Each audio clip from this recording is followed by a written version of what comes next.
Morning everyone, আশা করি সবাই তোমরা খুব ভালো আছো। চলো একটা নতুন দিন শুরু করা যাক। আজকে আমি সকাল সকাল উঠে স্নান টান করে নিয়েছি।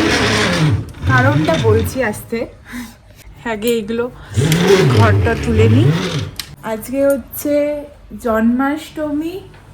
আমার বাড়িতে গোপাল আছে, মানে আমার বাড়িতে লিলুয়াতে।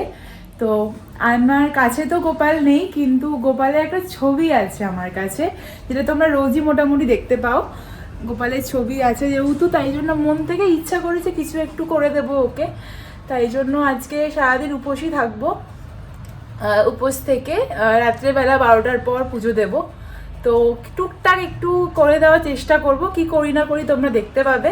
আর বাড়িতে তো পুজো হচ্ছেই, মা করছে, বাবা এনে দিয়েছে, আমার একটা বন্ধু আছে, সবাই সবাই মিলে আর কি জোগাড় যন্ত্র করে হচ্ছে বাড়িতে। প্রত্যেকবার আমি দায়িত্ব নিয়ে সব কিছু করি। এবার আমি যেহেতু নেই, একটু তো অসুবিধা হয়, মায়েরও বয়স হচ্ছে, সব কিছু সামলাতে একটু অসুবিধা হয়, তাও সবাই করছে চেষ্টা করে। খুব কষ্ট হচ্ছিল সকালে, ওর মুখটা থেকে চোখ দিয়ে জলই বেরিয়ে গেছে।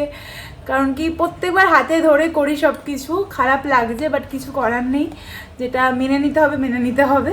তো দেখা যাক কি করতে পারি, একটুখানি আজকে তোমাদেরকেও দেখাবো। সকালে উঠে স্নান টান হয়ে গেছে করা, এখন ঘরের পুজোটা এমনি আগে দিয়ে নেব। আর আজকে ওর জন্য আলাদা করে কিছু রান্না করছি, মানে আমি তো কিছুই খাবো না, ওর জন্য ও একটুখানি শুধু ডাল ভাত আলু সিদ্ধ করে নিয়েছে, ও ওটাই খাবে। ভেজ বাড়িতে যেহেতু সব মানে উপোস পুজো আর্চার ব্যাপার আছে, ননভেজ কিছুই হচ্ছে না, মানে পেঁয়াজ আদা রসুন দিয়ে কিছুই হবে না। পুজোটা হয়ে গেছে, এখন এখন যাই রান্নাঘরে ঢুকি।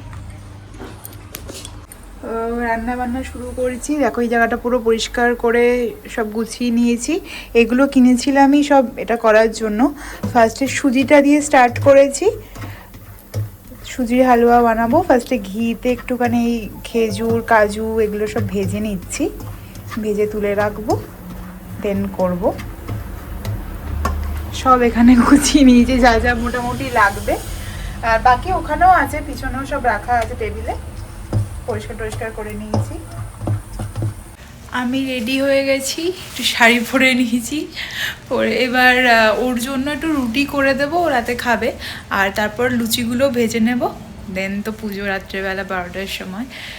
এই শাড়িটা নতুন, মানে আমি এনেছিলাম আসার সময় একটা শাড়ি, যে পুজোর সময় হয়তো পরবো ভেবে, এটা ভেবে এনেছিলাম যে পুজোর সময় পরবো। কিন্তু এখানে ওভাবে পুজোর দিন কোনো পুজো হয় না লিটারেলি, মানে দুর্গা পুজোর মানে কমপ্লিট হয়ে যাওয়ার পর একদিন ছুটির দিন দেখে এখানে জাস্ট খাওয়া দাওয়া হয় আর কি, ছোট করে।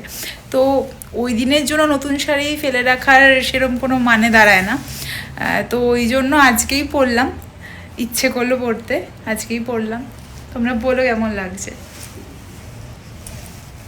সব রেডি করে নিয়েছি, এবার পুজোয় বসবো। কারণ কি এখন কটা বাজে, 12টা বাজে, 12টা 1 সময় পুজো করতে বসবো। এখন পুজো টুজো করে নিই, তারপর দেখাচ্ছি তোমাদের।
জল টল খেয়ে নেব।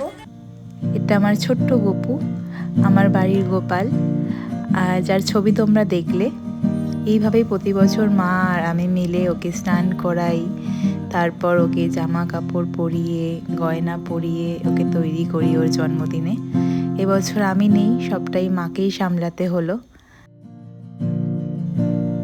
এইভাবে যেন প্রতি বছরই আমি ওর জন্মদিন পালন করতে পারি।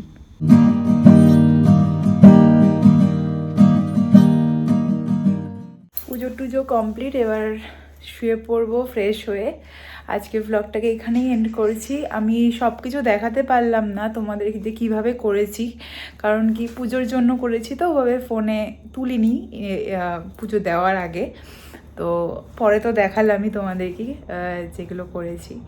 তো এটাই আর কি, বাড়িতে তো হচ্ছেই, কিন্তু এখান থেকে ছোট্ট একটু নিজের মনে যেটা চেয়েছে সেটা করেছি। বিশাল কোনো নিয়মকানুন মেনে হয়তো করা সম্ভব না এরমভাবে, যেখানে আমার কাছে মানে শুধু ছবিও আছে, সেটা আমার মনে আছে গোপাল। তো ব্যাস ওইটাই আর কি। সবাই ভালো করে কাটিও দিনটা। আজকে ব্লগটাকে এখানেই এন্ড করেছি। ভালো লাগলে please to like share subscribe our channel. সবাই সুস্থ থেকো, ভালো থেকো, দেখা হচ্ছে নেক্সট ব্লগে। বাই।